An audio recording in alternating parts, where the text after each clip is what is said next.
always had quite a yellowy helmet, and I thought I'd go for something a bit different from what I had in the karting days.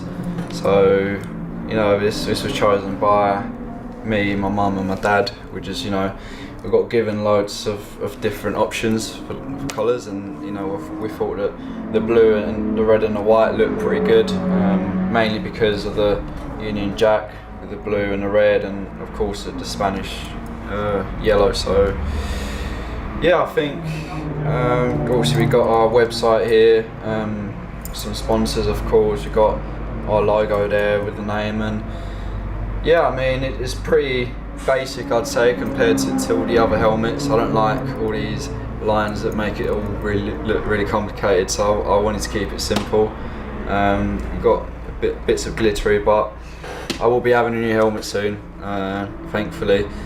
And you know, it's not going to be much different from this. I think the blue, I'm going to change it to a slightly darker blue. I'm going to add a section in the front here so it looks a bit more busy. And apart from that, all the red section would be turned into matte white, and the white lining would be turned into sparkly red. So yeah, I mean, the logo here is going to be slightly bigger, but it will be placed here on the new helmet. And yeah, I mean, there's not much to it, but yeah, that's it for the helmet.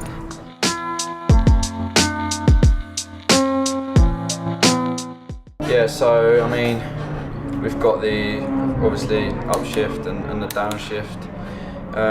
We've got a few buttons here. We don't normally use all of them. The one we use the most would probably be neutral, which we use to get it in gear. So you click neutral and then upshift to get it from neutral to first, and then you press neutral and downshift to go from first back into neutral.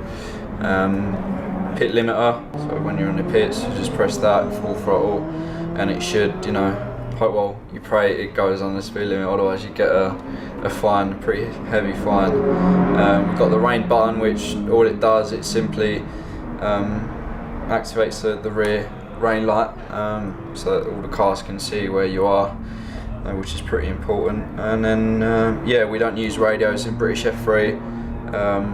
And then we got three, I think it's 3-page displays. I normally use the default one, which is just the gears, revs, the lights, last and quickest lap time. And different pages come up with, you know, different setup, you know, like brake bias, throttle percentage and whatnot. So yeah, I mean, I'm not very familiar with the other 2 pages. I just use it for brake bias mainly, but yeah, I normally just stick to the normal display page. So yeah, I mean, we've got a little, we're at Brands Indy at the moment, so it's always good to have a little track, just so you know where, you know, you could speak to your engineer between runs and you know, say that just pointing out at turn 2 I have, for example, too much understeer or oversteer, so it just makes it that bit easier when you're trying to talk to your engineer. So